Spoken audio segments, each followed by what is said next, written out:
Hello people. The human rights violation that I will be speaking about today is known as FORB, F-O-R-B. That's the freedom of religion or belief. Recently, I was invited to Parliament in the UK for the launch of the Open Doors World Watch List 2025. The report highlights the issues of persecuted Christians with a list of the top 50 countries in the world that persecute Christians for their belief. On that list, Nigeria was number 7 for extreme persecution of Christians. I'm focusing on Nigeria because we advocate for Nigerians who experience human rights violation. But this still applies to every other country that persecutes Christians. The Open Doors event at Parliament was such an eye-opener and very informative because it revealed that when a person is persecuted for their faith or belief, there is usually a connection between the violation of that right, the right to choose and practice their religion or belief, and the violation of other rights at the same time. So, what do I mean? Let's look at what the law says. Article 18 of the International Covenant on Civil and Political Rights protects the freedom of religion. It guarantees that people can choose their religion or belief and practice it in public or private. But from all indications of what goes on when someone is persecuted for their religion or belief, this right can only be appreciated when other rights that are connected here are not violated too.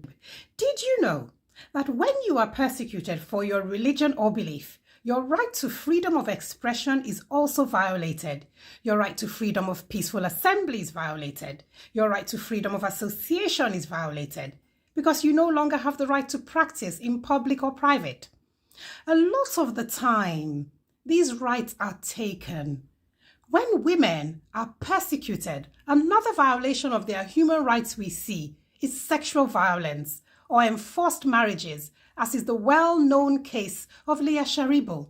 This is the young girl who was abducted by Boko Haram 6 years ago and remains in captivity for refusing to denounce Christianity. With men, women, and children, they become displaced from their homes. Many end up with nowhere to live and are discriminated against with no legal representation. Many end up not being able to work or get jobs, which is also a violation of their right to work. Then there's the trauma of the whole experience on the entire family. These violations are a breach of the international human rights law. They violate the right to property and the right to freedom of movement too. So, you can see how there is a connection between the violation of the right to choose and practice one's religion or belief and the violation of other rights at the same time. Did you know that there are international human rights laws that are established to address these violations, but they are not strongly applied in Nigeria? For example, the Universal Declaration of Human Rights, the UDHR, guarantees the right to own property and protection from displacement. No one should be arbitrarily deprived of their property. The International Covenant on Civil and Political Rights, the ICCPR, also protects the rights of minorities to enjoy their culture, religion, and language without discrimination, including the right to live in their homeland. The Convention on the Elimination of All Forms of Racial Discrimination, the CERD, calls for the elimination of discrimination, including that based on religion, and advocates for access to land ownership and other resources. Nigeria is number 7 on the World Watch List because of the extreme level of persecution that Christians face. Radical Islamist groups in northern Nigeria like Boko Haram, ISWAP, Lakurawa, and insecurity around the Middle Belt and banditry has played a huge role in that persecution.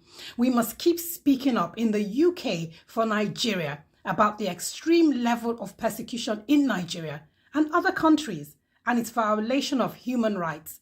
We must speak up for accountability when people are unlawfully killed for their faith or lack of it.